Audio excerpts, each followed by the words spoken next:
पंढरपूर पासून अवघ्या 15 मिनिटांच्या अंतरावर पंढरपूर करकंब रस्त्यावर धोत्रेज ग्रँड प्रायव्हेट लिमिटेड घेऊन आले आहेत पंचतारांकित सुविधांनी युक्त हॉटेल ग्रँड। तसेच पुण्या मुंबईच्या धर्तीवर सर्व सुविधांनी युक्त hotel Shreyas restaurant, veg non veg permit room बार, प्रशिक्षित कोक व होस्टिंग सेवा। हॉटेल ग्रँड मध्ये उपलब्ध आहेत 50 एसी रूम्स, 3500 स्क्वेअर फूट फुटाचा सुसज्ज बक्वेट हॉल, भव्य एसी सूट्स, टेरेस गार्डन, भव्य लॉन आणि चेंजिंग रूम सहित स्विमिंग टँक, प्रशस्त पार्किंगची सुविधा। पंढरपूर नजीक असलेल्या हॉटेल ग्रँड या सुसज्ज आणि पंचतारांकित सुविधांनी युक्त hotel grand, hotel Shreyas restaurant, veg non veg permit room बार, पंढरपूर करकंब रोड। संपर्क 02186 24 22 45।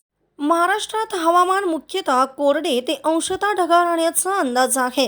राज्यात थंडीची लाट पुन्हा सक्रिय होत असून विशेषतः उत्तर महाराष्ट्र आणि विदर्भात किमान तापमानात 3 ते 4 अंशाची घसरण होऊ शकते। पहाटे आणि रात्री गारठा जाणवेल तर दिवसा सूर्यप्रकाशामुळे तापमानात थोडी ऊब राहील।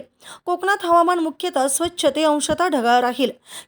कमाल तापमान 30 ते 32 अंश सेल्सिअस तर किमान तापमान 18 ते 22 अंश सेल्सिअसच्या आसपास स्थिर राहण्याचा अंदाज आहे।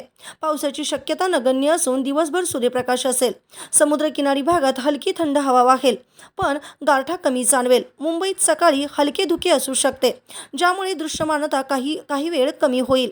पश्चिम महाराष्ट्रात दिवसा उबदार आणि रात्री थंड असे वातावरण असेल। पुण्यात कमाल तापमान 20 ते 31 अंश सेल्सिअस तर किमान तापमान 12 ते 15 अंश राहण्याची शक्यता आहे। उत्तर महाराष्ट्रात शीतलहरीचा प्रभाव अधिक जाणवेल। किमान तापमान 8 ते 12 अंशापर्यंत खाली जाऊ शकते तर कमाल तापमान 28 ते 30 अंश राहील। पहाटे दाट धुके आणि गारठा जाणवेल। दिवसा सूर्य निघेल पण रात्री थंडी तीव्र असेल। मराठवाड्यात स्वच्छ सूर्यप्रकाश राहील। कमाल तापमान 29 ते 32 अंश सेल्सिअस तर किमान तापमान 10 ते 14 अंश राहण्याचा अंदाज आहे। पहाटे धुके येऊ शकते पण पावसाची शक्यता नाही।